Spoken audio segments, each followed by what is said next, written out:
tell everyone what happened at Drake's Spine. And I'm going to need Otto's help.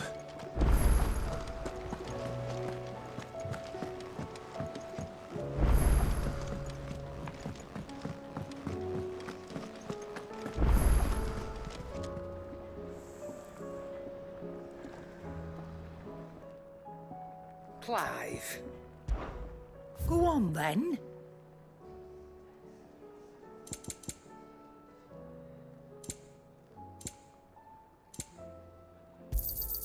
You'll not find a better price than that. You're rubbing me blind, you know. Finished, are you? First the skies, then the crystal. What do I owe the honor? Not saying Fordian, do you?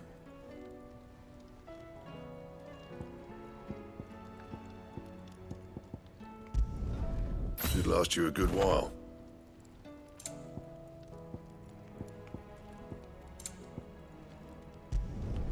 No scratches, all right?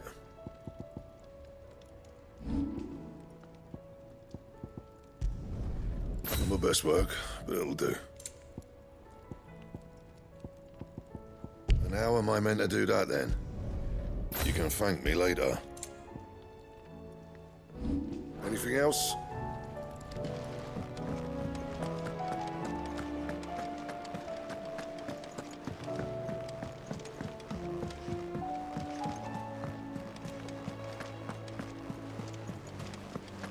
There's something about it.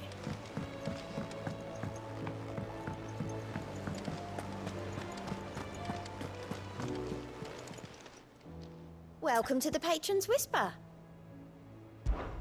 Come to claim your just desserts? You earned this.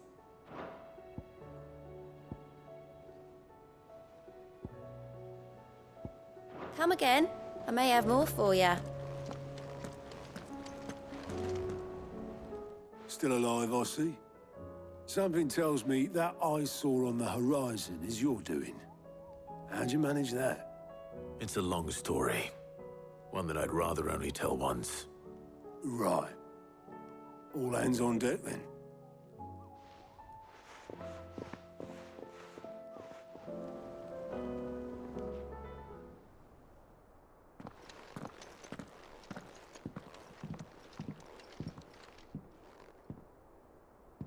Is this everyone?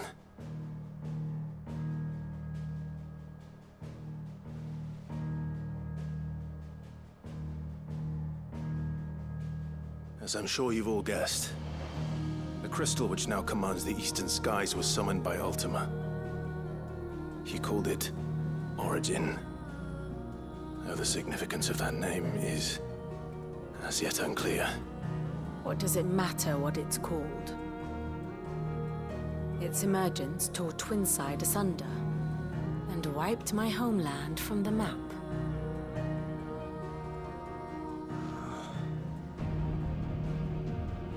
Mention of the Dominion spires can be found in the oldest of Valisthian records.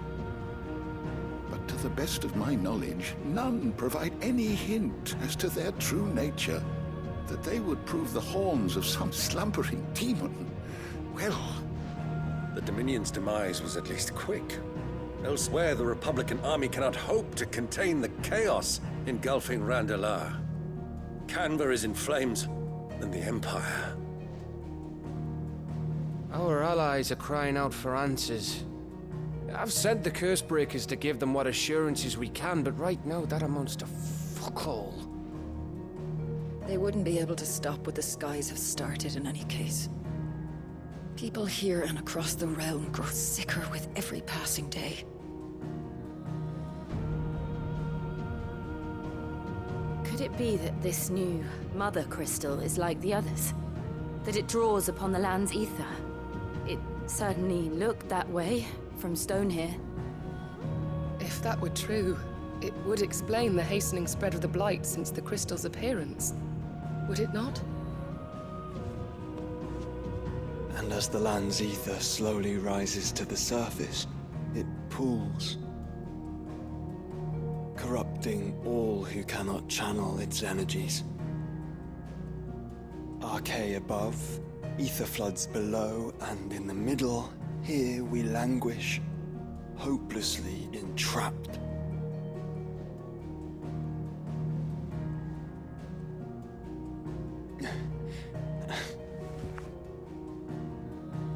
It's all right. When we faced him at Stone here, Ultima told us his true power quickens in the halls of Origin. Needless to say, we cannot allow that to continue. If we are to stop him, we will have to find a way into the crystal. How are we going to manage that then? It's up in the sky. And fast as she is, the Enterprise can't fly.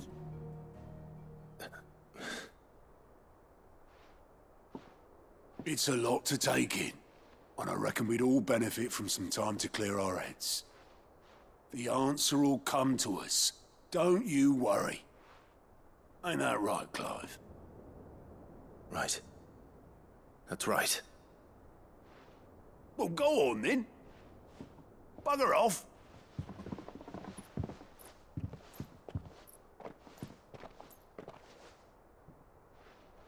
Same goes for you, Clive. You won't solve anything like this. Trust me. Go and get some fresh air, eh? Thank you.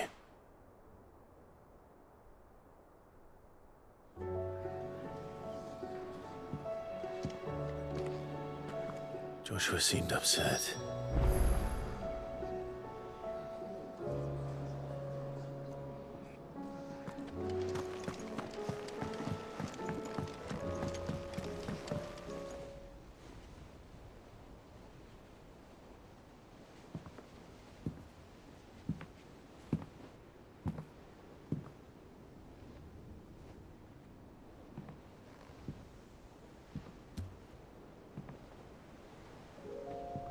Ultima may have created us, but he doesn't make us who we are.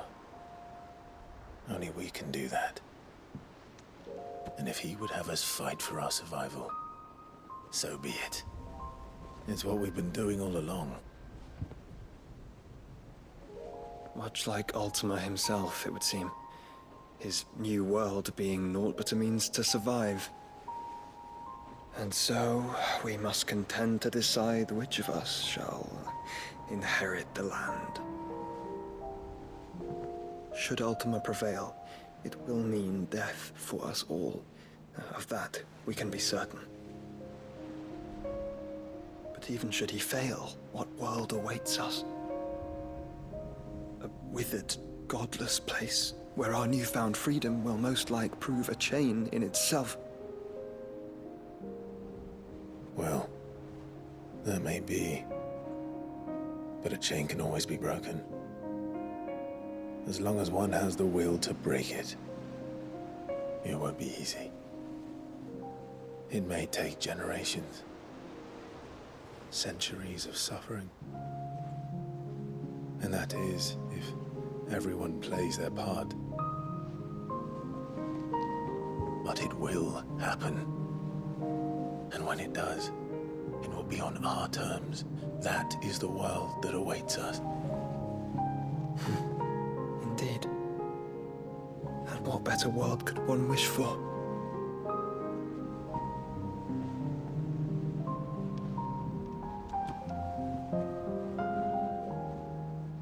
But first, we have to reach that crystal. Then it's a good thing I have wings. You can barely stand, let alone fly. And only the Founder knows what horrors await in those skies. Are you certain about this? Am I certain? I am the Phoenix. I will do what I must. This is our fight. Remember?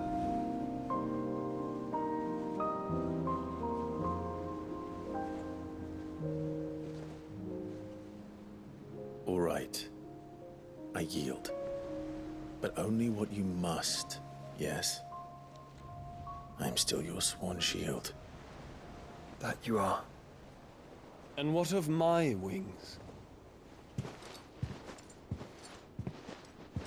Lest you forget, you go to stand against a god. I would not have you succumb to fatigue before the fight begins. Ifrit, your brother mentioned that some few of the dominants who had lost their power to you were still able to prime. Is that true? It is. But their icons no longer submitted to their will. Then mine will have to be stronger. That you both might save your strength for the battle to come. You don't have to do this. If you do, there's a chance you might lose all you have left. And what have I but regret? My life ended in the Dominion. I fear death no more. Besides, I would have words with Ultima. He has much to answer for.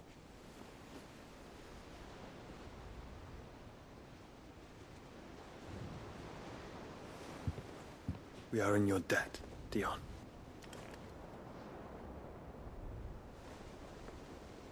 We can speak of debts when this is over.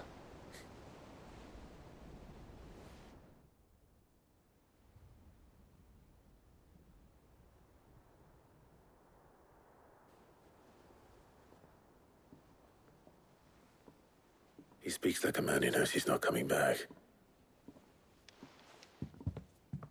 And has come to terms with that. That doesn't mean that we have to, does it, Clive? Time to talk to Jill.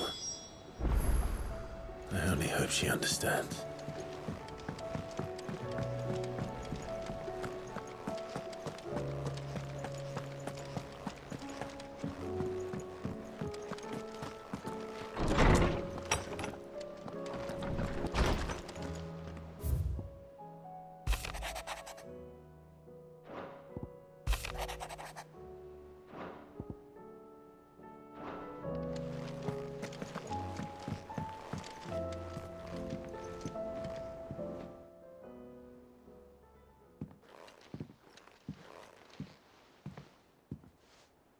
Come to wish on a star.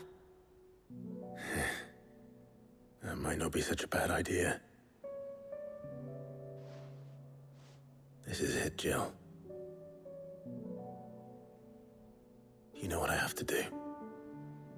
Why I have to do it. There's no turning back now. This is where our journey was leading us. Where it will end, for better or worse. I could pray to Metia for you. But you'll be all right, won't you, Clive? You always are. I did promise we'd watch the moon together. I'll be waiting.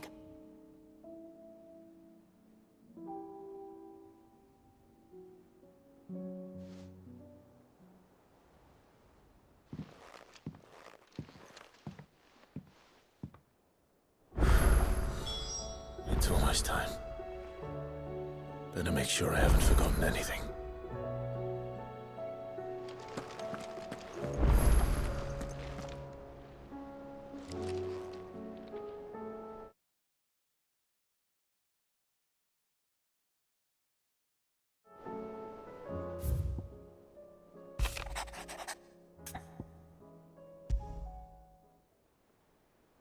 Something tells me this is no mere adventure story.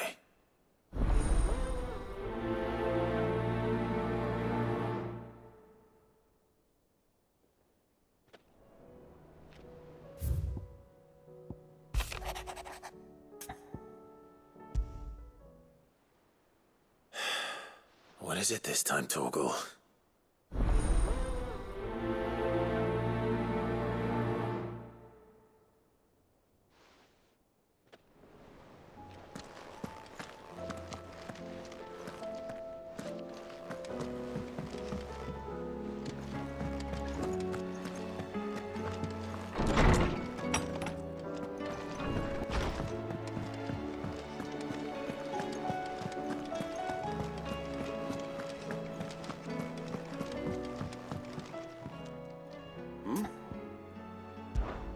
Clive, my boy! Rutherford informs me that we owe you our thanks. Hadn't intended for you to get involved, but such are the times we live in, huh? I would have done the same for anyone else. You're far too modest, Clive. You'd make a terrible nobleman. But tell me, is the realm truly in as dire a state as Rutherford suggests? From what little I saw, you were right to be worried. I suppose I should have expected the worst. But I was rather hoping the great and good of the realm might have things a little more under control.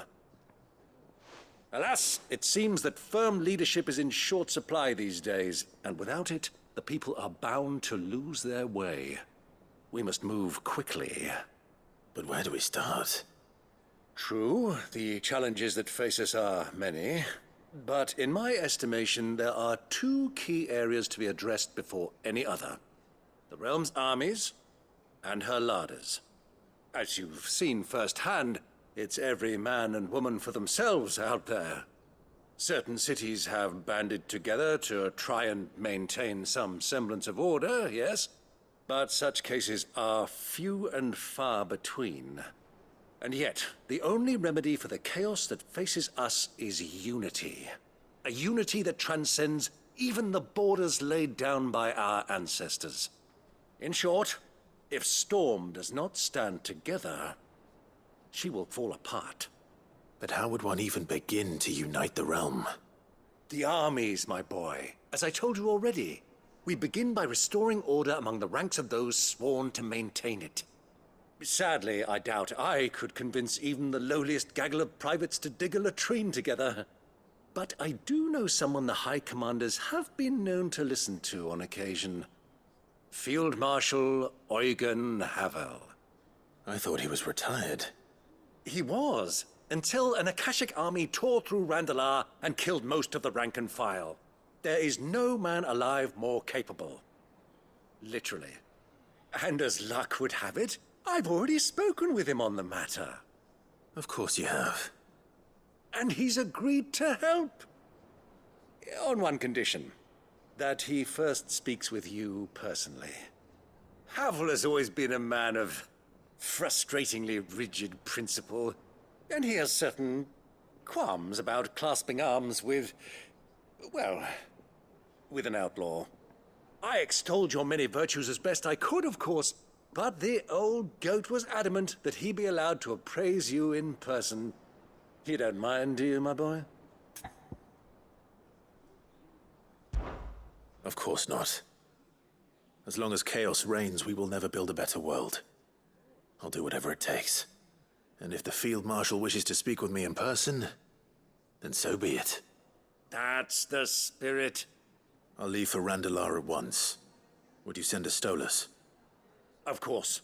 Rutherford is already in the Dalmekian capital. I'll have him tell Havel to expect you forthwith. Excellent. Thank you, Uncle. No. Thank you, Clive.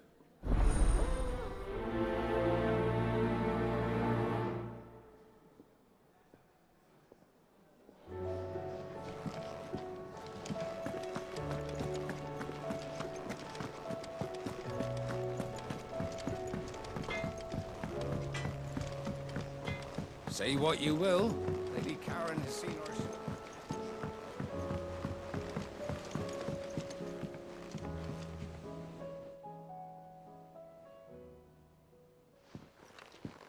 Pining for something, boy.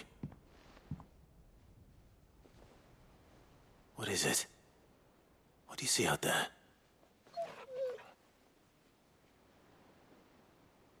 I never did ask where you got that anklet of yours. From Sid, that's why. On the day he brought him home. That long ago? And you're only thinking to ask this now? Sid saw that the pup had a habit of gnawing on his leg, since you ask. Clap that there iron on him to keep him from doing it. What was wrong, boy? I'll take like as not. Must have been hard on the poor whelp losing his loving masters at such a young age. Doubly hard in being a frost wolf, torn away from his icons and all. Sid would always tell him, you want that iron gone, you find what it is you're looking for. I reckon what he were looking for was you. I'm sorry, Torgal. Sorry for making you wait so long. Let's get that thing off you.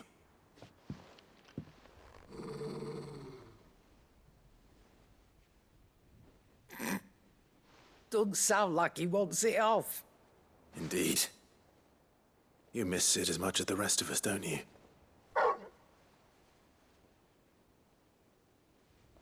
You want me to go with you somewhere?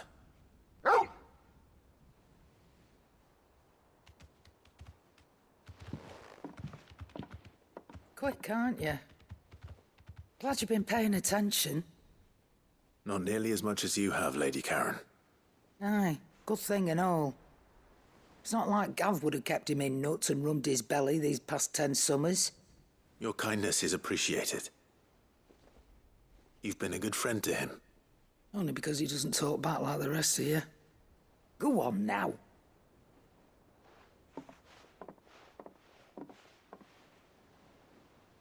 Where to then, Torgal?